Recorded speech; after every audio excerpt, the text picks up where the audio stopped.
dalam nama Allah Bapa dan nama anaknya Tuhan Yesus Kristus dan nama Roh Kudus yang menciptakan langit dan bumi. Amin.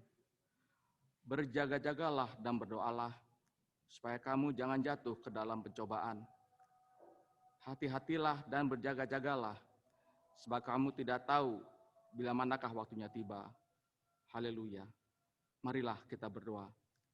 Ya Yesus Kristus, Tuhan dari orang yang hidup dan yang mati, hidup atau mati, kami adalah milik-Mu.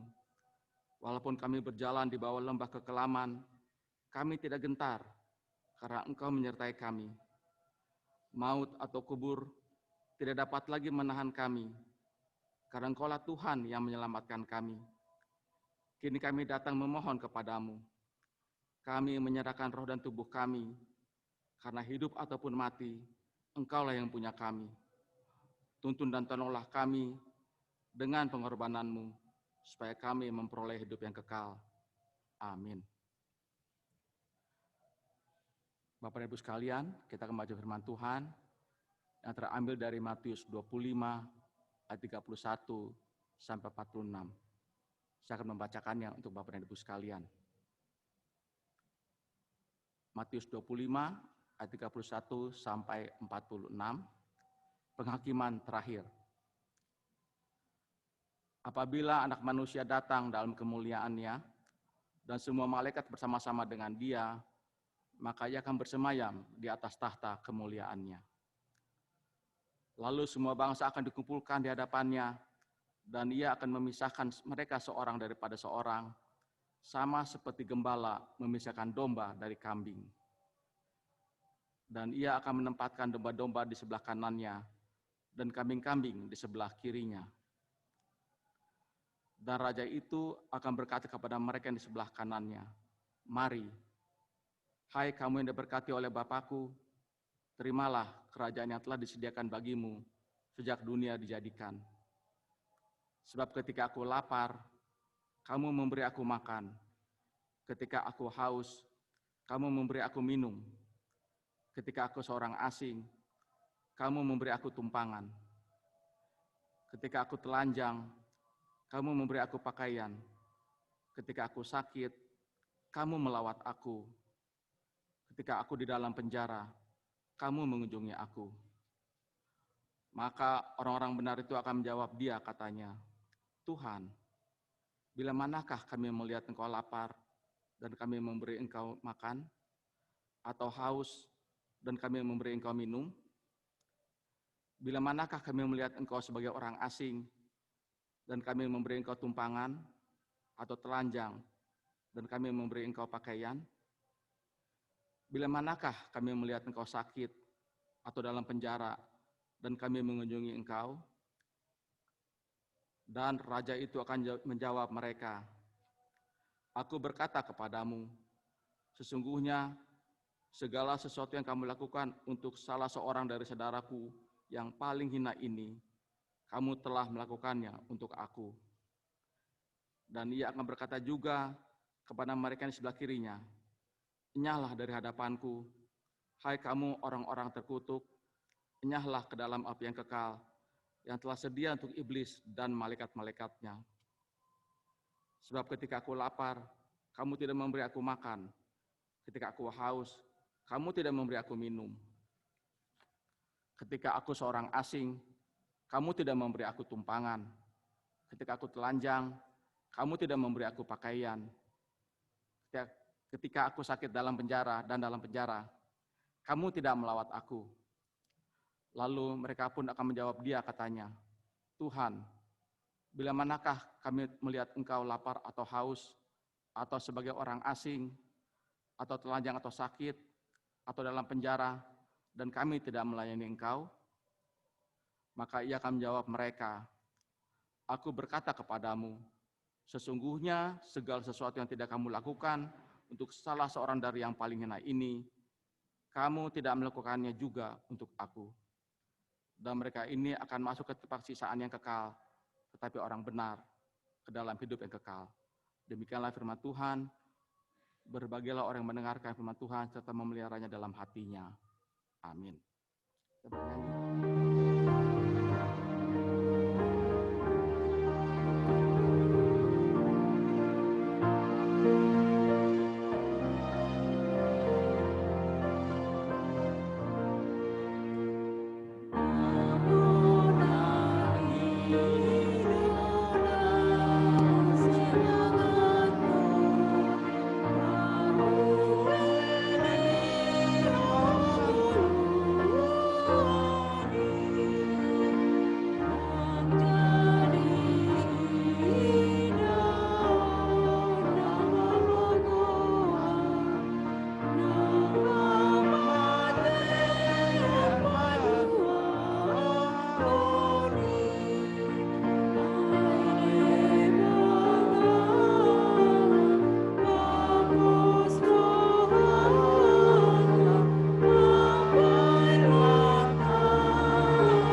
Mari kita berdoa. Bapa Surgawi, Bapa yang kami dikenal di dalam nama Anak-Mu Yesus Kristus, Tuhan dan Juru Selamat kami bersyukur Tuhan, karena kami dapat berkumpul di rumah-Mu ini Tuhan, bersekutu dengan sesama kami, orang-orang yang percaya kepadamu Tuhan, untuk mendengarkan firman-Mu. Kiranya Roh Kudus-Mu tinggal dalam hati kami masing-masing, dan bekerja dalam hati kami masing-masing untuk memperbarui hidup kami dengan menggunakan firman-Mu Tuhan. Demikian juga saudara-saudara kami yang di rumah masing-masing, Kau juga yang bekerja atas mereka. Terima kasih Tuhan, di dalam Kristus kami berdoa. Amin. Saudara-saudara yang dikasihi Tuhan Yesus Kristus, kita masuk ke pertanyaan terakhir di tahun 2020 ini. Biasanya gereja kita menutupnya sebelum hari terakhir atau minggu terakhir dari kalender gereja kita, tahun gerejawi. Kalau di HKBP dikenal dengan ujung tahun Parhuriaon atau dengan Parningotan Akana Monding. Saudara, sebetulnya tekanan dari minggu terakhir dari tahun gerejawi bukan kalau di gereja-gereja yang lain itu di kalender yang berlaku di seluruh dunia ini biasanya dinamai akhir kalender itu dengan minggu perayaan Kristus Raja.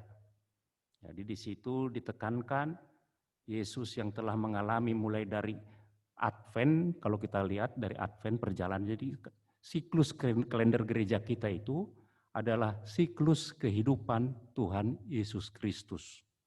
Jadi mulai dari dijanjikan, kemudian dalam Advent lahir dengan Natal, Epifani ketika menyatakan diri, terus begitu sampai dia naik ke surga, turun Roh Kudus, kemudian pernyataan dengan Allah Tritunggal, dan begitu terus berjalan dan sampailah ke akhir tahun gerejawi yang disebut dengan merayakan Kristus Raja dan Hakim di situ. Jadi tekanannya sebetulnya ke situ. Itu makanya khotbah kita hari Minggu tentang penghakiman yang dilakukan oleh Kristus. Saudara yang dikasihi Tuhan Yesus Kristus, mungkin karena di dunia ini kita terus hidup untuk memilih. Kalau kita pergi ke kedai kopi, maka kita di kedai kopi akan ditanya, without sugar atau with sugar? Pakai gula atau tanpa gula? Begitu ke tempat lain juga begitu, ada pilihan-pilihan. Ada pilihan kalau kita makan kue balok yang lumer atau yang original. Kan begitu, ada pilihan-pilihan dalam hidup ini. Dan kadang-kadang kita tidak bisa memilih sekali dua dalam hidup ini. Harus salah satu. Kalau kita pilih yang ini tidak bisa. Jadi ya salah satu. Nah, saudara-saudara, Yesus Kristus sering digambarkan hanya sebagai gembala. Kadang-kadang kita mengingatnya sebagai gembala. Tetapi kita lupa Yesus juga itu adalah Raja. Kan jadi dua. Jadi mana yang kita pilih, kita untungnya tidak bisa memilih dua-duanya. Yesus sebagai Raja dan Yesus sebagai gembala. Nah, jadi dia itu sebagai Raja dan dia juga sebagai gembala. Jadi saya ingin coba ambil dari Yeskil 34 ini tentang Yesus. Kalau kita perhatikan dari ayat 1 sampai akhir di Yeskil 34 ini, kita akan lihat di situ dua hal yang dinubuatkan Yeskil tentang Mesias yang akan datang itu. pertama gembala, yang kemudian raja seperti Daud. Jadi Mesias yang datang itu akan menjadi raja dan sekaligus akan menjadi gembala. Saudara yang dikasihi Tuhan kita Yesus Kristus, oleh karena itu saya ingin menekankan ada dua hal di sini, yaitu gembala yang memerintah dan penguasa yang menggembalai. Jadi dua hal yang mau ditekankan di situ. Kristus itu adalah gembala yang memerintah, yang mengatur. Yesus Kristus itu adalah penguasa atau raja yang menggembala. Jadi ada dua hal. Mari kita lihat pelan-pelan saudara-saudara. Saudara yang dikasihi Tuhan kita Yesus Kristus, kalau kita perhatikan, tentu dari ayat 1 nanti kita akan dapat di pasal 34 itu beberapa kali kata Daud. Tentu Yehezkiel tidak berbicara tentang Daud, karena waktu Daud itu sudah mati kira-kira 400 tahun telah dikuburkan, baru Yehezkiel ada, bekerja disuruh Tuhan untuk menjadi nabi. Maka apa yang diingatkan oleh Yehezkiel, dinubuatkan oleh Yehezkiel tentang Daud itu bukan berbicara Daud yang lalu.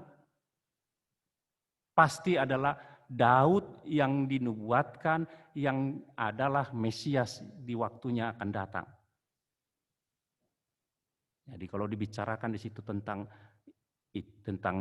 Daud, maka nanti kelak dia sendiri, Tuhan sendiri akan datang untuk menggembalakan gembala-gembalanya atau domba-dombanya.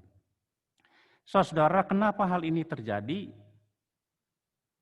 Karena sekali lagi orang-orang Israel, para pemimpin Israel, para raja Israel telah melakukan yang ditugasi oleh Tuhan untuk menggembalai, melakukan hal-hal yang tidak seharusnya dilakukan oleh seorang raja yang menggembalai rakyatnya. Jadi kalau kita baca, tampak di situ sangat jelas ada eksploitasi. Tampak dengan jelas di situ ada mencari keuntungan sebesar-besarnya untuk dirinya sendiri. Tampak dengan jelas di situ semua hal dilakukan untuk kepentingan dan untuk kenikmatan dari dirinya sendiri, bukan untuk domba-dombanya. Oleh karena itu Tuhan marah dengan cara-cara orang yang menggembalakan demikian. Jadi gembala atau raja yang ditugasi menggembalakan rakyat itu disuruh oleh Tuhan untuk menggembalakan, sebaliknya malah mengeksploitasi dan memeras. Dan Tuhan marah. Maka teks ini adalah teks protes kepada para gembala yang menggembalakan domba-dombanya hanya untuk kepentingan sendiri. Oleh karena itu di ayat 11 sampai ayat 16 yang menjadi perikop kita, Yehezkiel berkata demikian, menubuatkan demikian. Sebab beginilah firman Tuhan Allah, dengan sesungguhnya aku sendiri akan memperhatikan domba-dombaku dan akan mencarinya. Seperti seorang gembala mencari dombanya pada waktu domba itu tercerai-berai dari kawanan dombanya. Begitulah aku akan mencari domba-dombaku dan aku akan menyelamatkan mereka dari segala tempat kemana mereka diserahkan pada hari berkabut dan hari kegelapan. Aku akan membawa mereka keluar dari tengah bangsa-bangsa dan mengumpulkan mereka dari negeri-negeri dan membawa mereka ke tanahnya. Aku akan menggembalakan mereka di atas gunung Israel, di alur-alur sungai dan di semua tempat kediaman orang di tanah itu. Di padang rumput yang baik aku akan kugembalakan mereka, dan di atas gunung-gunung Israel yang tinggi, disitulah tempat penggembalaannya. Di sana, di tempat penggembalaan yang baik, mereka akan berbaring dan rumput yang subur menjadi makanan di atas gunung-gunung Israel. Aku sendiri akan menggembalakan domba-dombaku, dan aku akan membiarkan mereka berbaring, demikianlah firman Tuhan Allah. Yang hilang akan kucari, yang tersesat akan pulang, yang luka akan kubalut, yang sakit akan kuatkan, serta yang gemuk dan yang kuat akan kulindungi. Aku akan menggembalakan mereka sebagaimana seharusnya. Saudara, sebagai catatan kecil, kalau saudara baca ayat 16 di bahasa Batak dan dibandingkan dengan ayat 16 di bahasa Indonesia, maka ada satu yang sangat berbeda dan fatal. Kalau di bahasa Batak, namok mok dot nagogo, kalau nggak salah nagogo, siap ponok dulu. Aku akan menghancurkan, kalau bahasa Inggrisnya, I will destroy yang mok-mok dan yang kuat. Padahal di bahasa Indonesia, yang gemuk dan yang kuat akan aku lindungi atau kulindungi. Sangat berbeda, jauh sama berbeda. Setelah saya coba membaca teks aslinya, ternyata bahasa Indonesia, bahasa Batak itu lebih dekat. Ternyata di tengah-tengah domba-domba yang sama-sama kena eksploitasi itu, ada domba juga yang mengeksploitasi kawan-kawannya domba. Jadi di tengah-tengah orang yang ditindas, ada orang lagi yang menindas saudara-saudaranya yang kena tindas. Dan ini akan dihancurkan oleh Tuhan sama dengan gembala-gembala tadi. Kalau di bawahnya di ayat 17 berikutnya, maka yang mok-mok ini memakan duluan, maka yang bekas diinjak-injak inilah, yang diinjak-injak yang mok-mok ini rumputnya, itulah yang dimakan oleh domba-domba yang kena eksploitasi. Maka jadi kurus, jadi ada dua, yang gendut dan yang kurus. Saudara yang dikasihi Tuhan kita Yesus Kristus,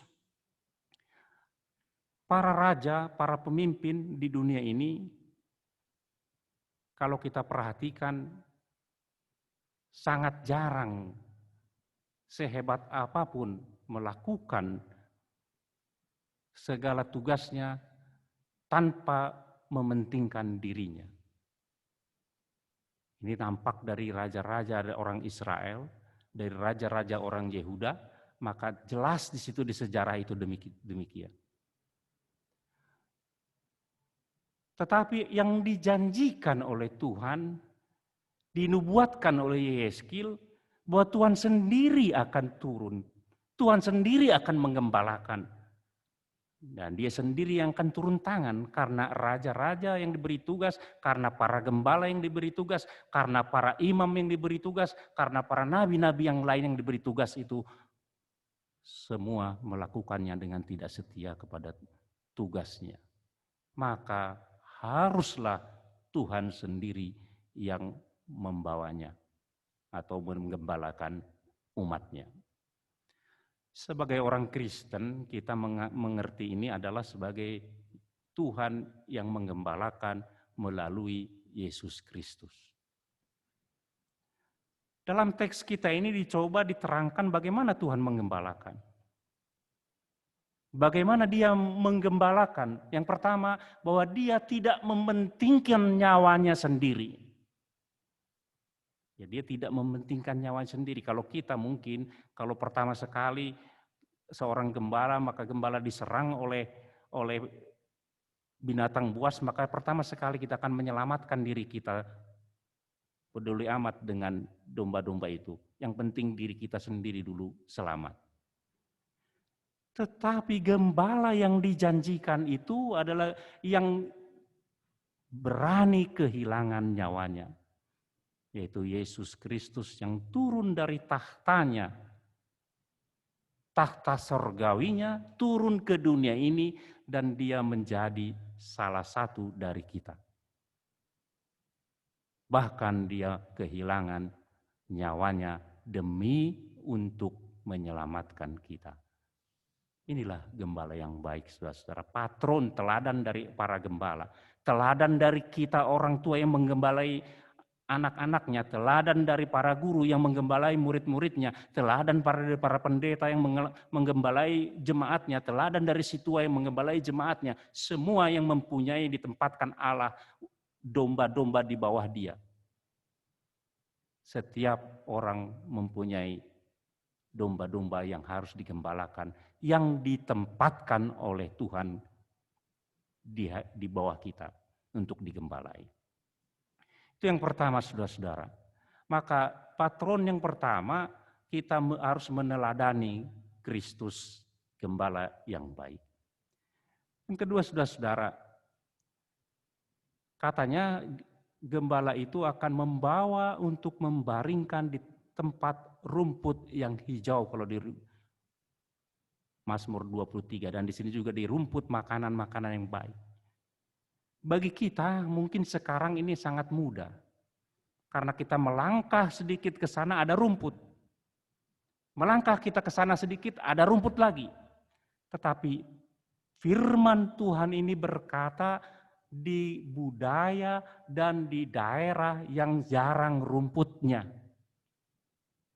sejengkal rumput, untuk mendapat sejengkal rumput, ladang yang penuh rumput, para gembala harus menjalani tanah berbatuan dan berpasir. Tidak hal yang mudah.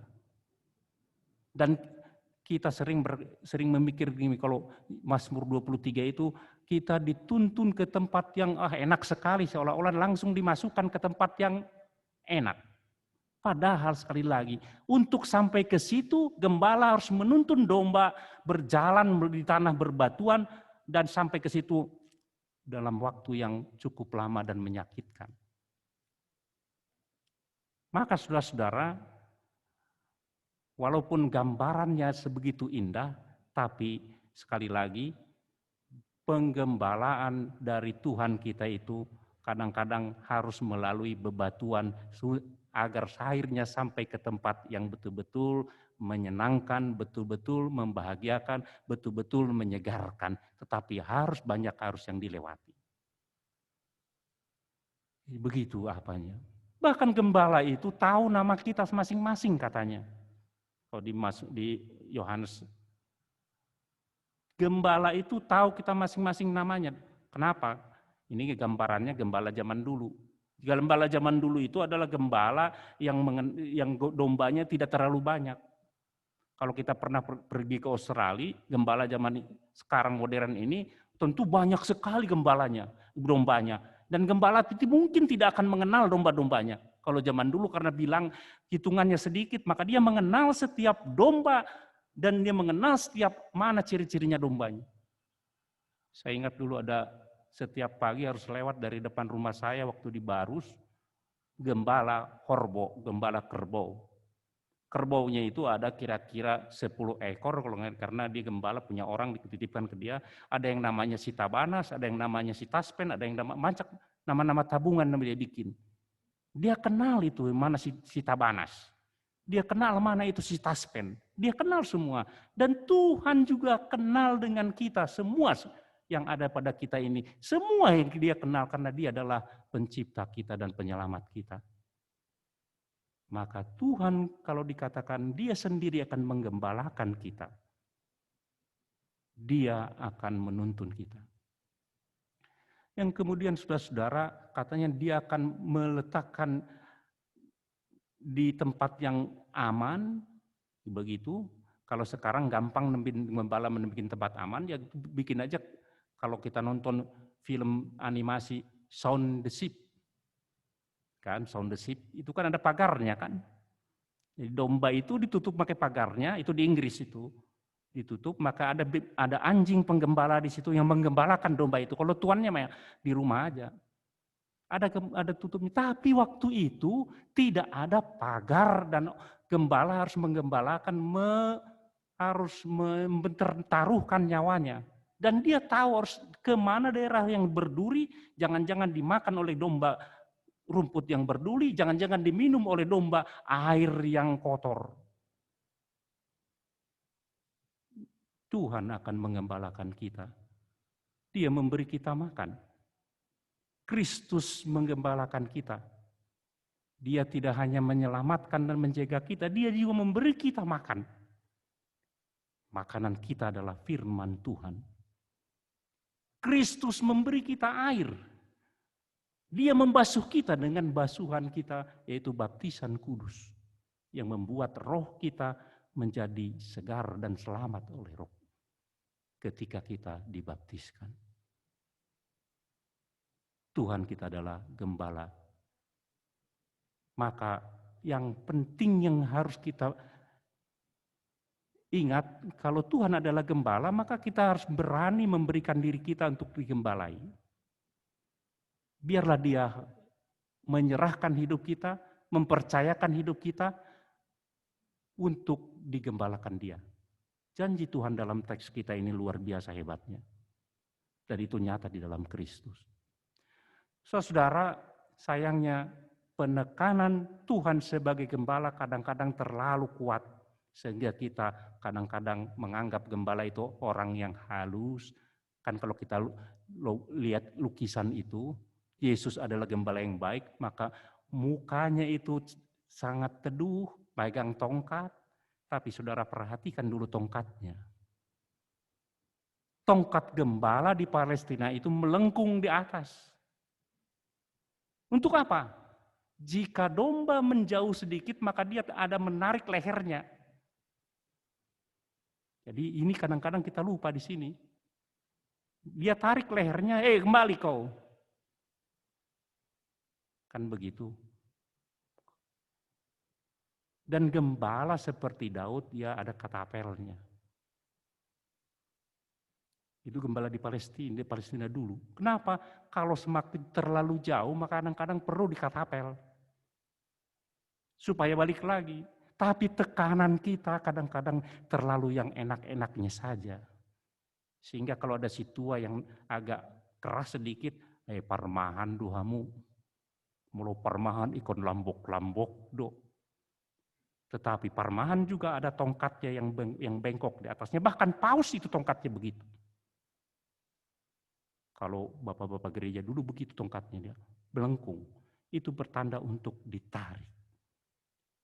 Nah, kalau kita sebentar lagi Natal, hiasan Natal itu ada tongkat di situ.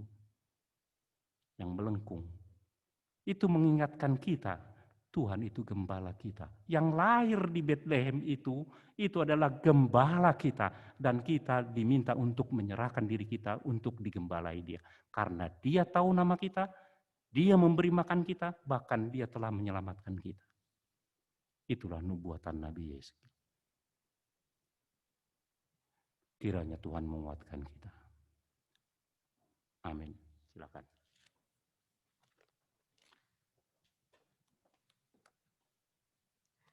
Terima kasih Bapak Pendeta, Bapak dan Ibu, kami persilakan. Mungkin kalau ada 1 atau 2 pertanyaan yang ingin disampaikan, kami persilakan, baik yang di sini maupun dari yang mengikuti secara live streaming.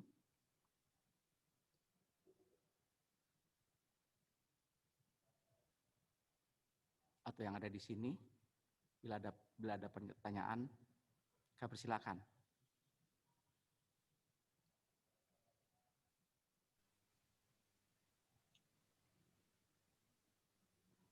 Silakan, Amang Tambunan, kami persilakan.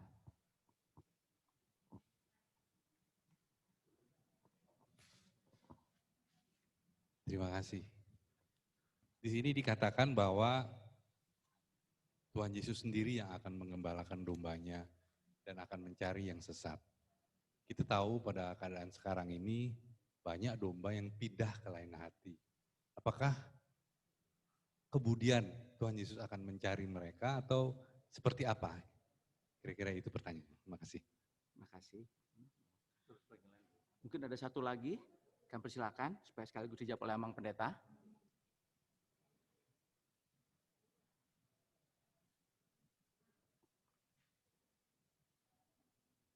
Ada lagi Bapak Ibu?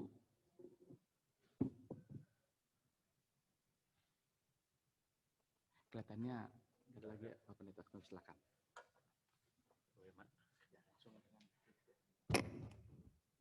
Saya ingin tanya lagi balik, maksudnya domba yang mana ini? Kan ada domba yang tersesat, Hmm. yang kadang harus ditarik kembali kalau dia jauh dari teman-temannya. Ya. Nah ini kemudian ada yang mungkin sudah kebablasan, jadi sudah pindah ke lain hati, sudah tidak ikut lagi dalam rombongan yang ada. Maksudnya saya perjelas saja, apakah itu persoalan masalah antar gerejanya? Iya, enggak, kalau itu bukan pindah iman. Enggak, ini enggak pindah agama. Pindah iman. Oh, pindah kepercayaan. Ya, saya rasa gimana ya? Teks ini enggak berbicara tentang itu. Ya. Tapi berbicaranya dia tentang sebetulnya kritiknya lebih banyak kritik kepada yang megang otoritas yang diberikan oleh Tuhan untuk mengembalakan, sebetulnya ke situ. Karena dia terlalu banyak mengeksploitasi, terlalu banyak mengeruk keuntungan dari domba-domba ini untuk dirinya sendiri, sehingga domba terlantar. Nah sekarang persoalannya, kalau betul-betul dia lari, apakah itu ada kesalahan dari gembalanya itu? Kan begitu. Saya ngomong keluar dari konteks dari teks kita. Contohnya, kalau saya sebagai orang tua diberikan anak-anak kepada saya untuk digembalakan, satu waktu dia lari, kan begitu. Saya ingin bertanya kepada diri saya sendiri, apakah saya telah menggembalakan dia dengan baik? Kalau belum, nggak usah nangis. Kan begitu. Kadang-kadang kita setelah terjadilah baru kita nangis. Seharusnya terjadilah baru kita sakit hati. Tapi sebelumnya kita tidak mencoba sekuat tenaga, tanggung jawab yang harus kita lakukan, tugas yang harus kita lakukan sekuat tenaga, setelah itu urusannya bukan urusan kita lagi. Kan begitu. Jadi jangan ke orangnya, kalau kita teks kita itu kepada gembala, maka apakah kita gembala telah menggembalakan anak-anak kita itu dengan sesungguh-sungguhnya, dengan sekuat tenaga, dengan semua yang ada daripada kita untuk itu. Kan begitu. Jadi kalau digambarkan Tuhan itu sebagai gembala, sebetulnya kalau saya bilang nanti kalau digambarkan gitu kan, dia harus menuntun, kan capek juga kan. Cuman kalau ke Tuhan nggak bisa kita bilang capek. Dia harus berjalan dari jalan yang setapak demi setapak, dari berbatu-batuan dan berdebu, dia sampai nanti ke tempat yang subur, berrumputan. Kan itu capek juga kan. Nah kadang-kadang kita kepada anak-anak kita ingin hasilnya, tidak mau prosesnya. Jadi balik lagi ke kita. Kalau soal dia bagaimana nanti yang udah lari itu, apakah dia berdosa atau masuk surga, itu bukan urusan kita. Kan itu. Tapi semampu kita, sekuat tenaga kita, seada uang yang diberi Tuhan kepada kita, apakah uang kita itu sudah kita pakai untuk menuntun anak-anak kita mengenal Tuhan? Kan begitu. Saya ambil contoh kecil saja. Seberapa sering kita mengajak anak-anak kita yang kita gembalai itu untuk bersekutu dengan Tuhan dibandingkan seberapa sering kita mengajak anak-anak kita itu ke mall. Coba kita pikirkan dulu itu. Seberapa sering kita mengajak anak-anak kita berdiskusi tentang firman Tuhan dengan cerita-cerita Alkitab, tentang apapun itu, dengan mendiskusikan tentang umpamanya siapa sekarang Ultraman yang di RTV itu, apalagi itu. Ada Ultraman, ada apa, atau si Dudung kalau Pak Somad itu kalau pagi-pagi itu, karena pagi-pagi di rumah nonton Pak Somad, kan begitu. Seberapa sering kita membandingkan itu? Nah begitu jadinya. Jadi jangan lepaskan tanggung jawabmu sebagai gembala, gembalailah anak-anakmu, gembalailah siapapun yang ditempatkan di depan kita oleh Tuhan untuk digembalai. Nah, sekali lagi ya. Kalau kita mendengar kata gembala, apa yang terkesan dalam pikiran kita? Pasti bukan seorang yang mempunyai otoritas tinggi yang memerintah dengan otoritasnya itu dengan kekuatan tangan besi. Pasti tidak kan? Kan tidak kan? Kalau gembala pasti dia bukan begitu. Pasti ada lain pikiran dari yang tidak akan pernah dengan tangan besi. Nah, jadi dalam mengembalai kita juga kita harus banyak mengeluarkan, mencari hikmat untuk bagaimana tidak dengan tangan besi tetapi dengan hal-hal yang seperti gembala itu menyejukkan, mengapa gitu. Jangan hanya nanti tanggal 31 Desember kita duduk anak-anak kita pek gitu. Terus teletabis kita tanggal 1-nya ribut lagi. Kita biarkan lagi kan begitu, gitu terus kita jadi balik-balik lagi. Saya lebih senang kalau tanggal 31 nggak usah bikin gitu-gitu, tapi setiap hari kita mengajar mengembali anak-anak kita. Daripada tanggal 31 Desember kita nangis-nangisan, mengambil maaf segala macam, tapi setelah itu kita biarkan lagi gitu anak-anak kita. Kan begitu, karena bukan tanggal 31 Desember kita mengembalai, tetapi sepanjang dia hidup. Menurut, kalau kali kita di sini udah besar-besar anak-anaknya. Apakah kita pernah dengar, nggak tahu di sini masuk atau enggak, Smart FM? Pernah dengar acara Ayah Edi? Itu ada bukunya banyak itu tentang pendidikan anak-anak. Ya, dia berkata gini, saya beberapa kali kutip, anak-anak kita itu di hadapan kita, di bawah kontrol kita, di bawah kendali kita, di bawah pengajaran kita itu sampai umur 12 tahun. Selepas itu goodbye. Itu milik peer group-nya. Jadi kalau 1 sampai 12 tahun kita tidak betul-betul, maka setelah itu sangat sulit. Satu-satunya cara adalah berdoa terus. Kalau udah 12 tahun ke atas. Doakan anakmu terus, doakan anakmu terus. Supaya jangan lari. Kan begitu. Ya kira-kira begitulah, tapi kalau silakan Amang Marbun. Enggak ada lagi? Tarung be. Sobe, samartang yang kita. Tang bete, kita berdoa. Allah Bapa kami yang surga, kami bersyukur Tuhan karena Engkau menyapa kami dengan firman-Mu Tuhan, mengingatkan kami karena kami diberi tanggung jawab oleh Engkau menggembalai mereka yang Kau tempatkan dalam penggembalaan kami Tuhan. Tolong kami Tuhan beri hikmat, beri kekuatan, beri kepintaran, beri kesabaran untuk mengembalakannya sehingga kami dapat bersama-sama Tuhan, bersama mereka digembalai oleh anak-Mu Yesus Kristus Tuhan dan Juru Selamat kami yang adalah gembala yang baik Tuhan. Tolong kami meneladani Dia Tuhan dalam kehidupan kami sehari-hari dalam menggembalai orang-orang yang Kau tempatkan di hadapan kami Tuhan. Ingatkan kami Tuhan supaya jangan mengeksploitasi, mengeruk keuntungan dari mereka yang kami gembalai Tuhan. Tetapi biarlah kami bersedia untuk meneladani Kristus, untuk kehilangan bahkan nyawa kami demi mereka yang digembalai Tuhan. Terima kasih Tuhan, sertai kami senantiasa dalam kehidupan kami sehari-hari. Di dalam Kristus kami berdoa. Amin.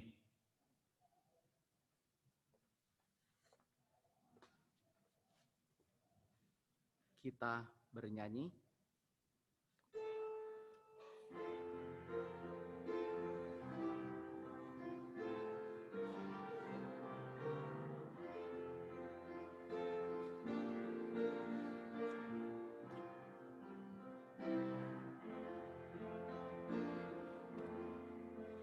Jauh masih permana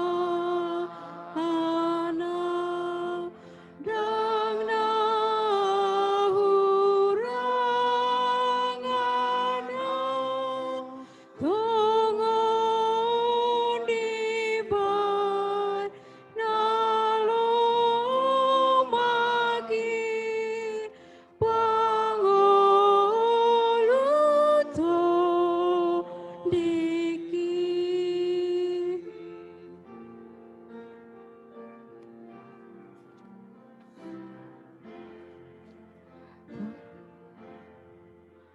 Tok tung duding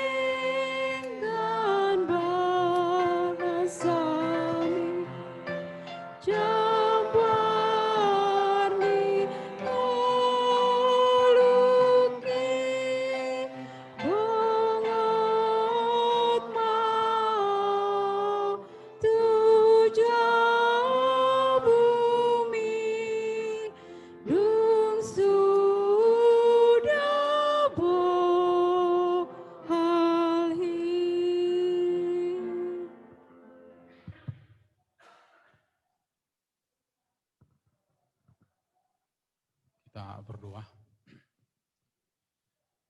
Ya Allah Bapa kami yang bertahta di dalam kerajaan surga, yang kami imani di dalam nama anak-Mu Tuhan Yesus. Kami bersyukur pada malam hari ini untuk penyertaan-Mu dalam kehidupan kami sampai saat ini. Terima kasih Tuhan Yesus untuk 1 tahun perjalanan gereja-Mu dengan persekutuan kami juga di tengah-tengah gereja ini. Kalau kami boleh mengawali, kami boleh rasakan berkat-Mu itu Tuhan, sehingga kami boleh dan menutup ibadah pada malam hari ini dalam ibadah malam terakhir, sesuai dengan kalender gereja Tuhan yang selalu kami jalani sampai saat ini. Baiklah setiap pribadi kami Tuhan yang boleh beribadah pada malam hari ini, kami mau mengevaluasi Tuhan pribadi kami, bahkan juga Tuhan melihat perjalanan kehidupan kami untuk semua yang sudah kami lalui, bahkan sampai malam ini Tuhan. Sampai sejauh mana kami boleh merasakan penyertaan-Mu dalam kehidupan kami. Demikian juga Tuhan, kami boleh mengevaluasi kehidupan kami Tuhan dalam kesetiaan kami untuk selalu bersekutu dan hidup di dalam kebenaran firman-Mu. Kami percaya Tuhan banyak cara-Mu untuk memperlengkapi kehidupan kami, tapi kami sering lupa Tuhan dengan itu. Bahkan kami sering tidak melihat itu akan campur tangan-Mu dalam kehidupan kami. Kalau firman-Mu pada malam hari ini boleh mengingatkan kami Tuhan untuk belajar dari Engkau sebagai gembala yang baik. Minimal kami Tuhan melayani di komunitas persekutuan yang paling kecil, yaitu keluarga. Biarlah kami akan terus belajar Tuhan untuk mampu dan boleh meniru akan Engkau gembala yang baik dalam kehidupan kami, bahkan dalam keseluruhan Tuhan. Betapa sering kami membuat pekerjaan itu terbengkalai, tertinggal yang satu dan yang lain Tuhan. Oleh karena itu Tuhan, biarlah kami semakin dimampukan untuk mengenal dan melakukan apa sebenarnya tugas daripada seorang gembala itu. Karena kami tahu Tuhan, kami akan terus belajar untuk meniru Engkau dalam kehidupan kami. Terima kasih Tuhan Yesus, kalaupun di tengah-tengah perjalanan gereja-Mu, kami masih harus dibatasi dengan semua pembatasan Tuhan oleh karena COVID-19 yang belum selesai ini. Kami hanya hidup dengan pengharapan kepada Engkau Tuhan, bahwa Engkau akan menyelesaikan ini pada waktunya sesuai dengan apa yang Engkau boleh tunjukkan, hadirkan dalam kehidupan kami. Biarlah semua pembatasan-pembatasan ini boleh mengingatkan kami Tuhan untuk selalu melihat celah-celah pelayanan yang boleh kami lakukan di tengah-tengah masa pandemi ini. Sebagai jemaat-Mu, sebagai pelayan-Mu Tuhan, kami boleh selalu Engkau kuatkan Tuhan di tengah-tengah tanggung jawab kami itu. Terima kasih Tuhan Yesus untuk persekutuan kami malam ini, kami yang boleh hadir ini, dan juga jemaat-Mu yang boleh mengikuti ibadah ini dari rumah mereka masing-masing. Bahkan juga Tuhan ke depan kami mohon penyertaan-Mu dalam kehidupan kami. Kami juga doakan Tuhan semua jemaat-Mu dari anak-anak sampai lansia yang menghadapi penyakit, lemah dan lain sebagainya Tuhan, yang mungkin dirawat di rumah atau juga di rumah sakit. Biarlah semua dalam pemeliharaan-Mu dan kelak Tuhan, mereka boleh melihat kuasa-Mu dengan penyembuhan yang Kau berikan. Kami doakan Tuhan bangsa ini, pemimpin bangsa ini Tuhan, di mana kami boleh melihat sesuatu yang sulit, terlebih Tuhan di minggu-minggu terakhir ini. Biarlah pemimpin bangsa ini boleh bijak, boleh mampu Tuhan untuk memberikan jalan keluar, boleh meneduhkan dan mengambil keputusan yang sesuai dengan kehendak-Mu. Biarlah semua ini Tuhan menjadi proses belajar bagi kami sebagai masyarakat di tengah-tengah bangsa ini Tuhan, untuk boleh mendoakan para pemimpin bangsa ini Tuhan, supaya boleh memimpin dengan hikmat yang daripada Engkau saja. Kami tahu Tuhan Yesus bahwa di tengah-tengah keruwetan ini, Engkau tidak pernah meninggalkan kami, dan Engkau selalu campur tangan Tuhan untuk memberikan pemulihan pada saatnya. Terima kasih Tuhan Yesus, bahkan juga untuk pelayanan di tengah-tengah gereja-Mu ini, Engkau yang mendahului semuanya, Engkau memberikan kekuatan kepada kami untuk boleh melayani dengan baik. Terima kasih Tuhan Yesus, dengarkanlah doa permohonan kami ini. Amin.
Marilah kita berdoa.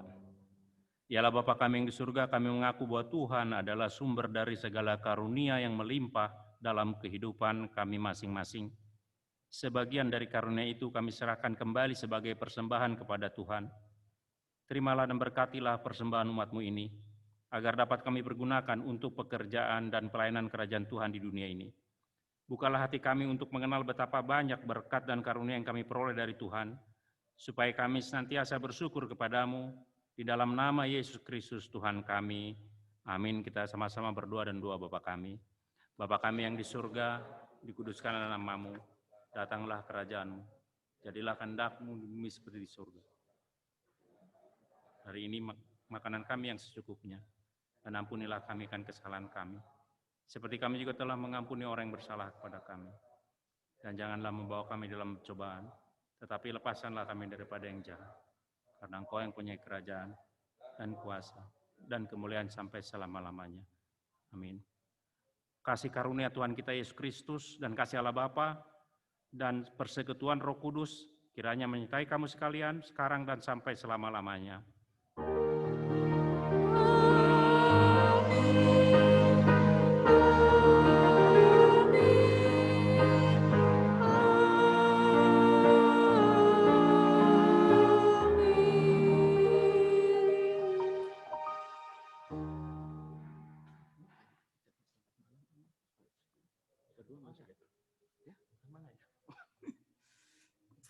Baik, Bapak dan Ibu sekalian, dengan demikian berakhirlah sermon gabungan ujung tahun Parhuriawan kita pada saat ini. Terima kasih. Kami berdua mengucapkan terima kasih atas perhatian Aman dan Inang. Terima kasih. Yang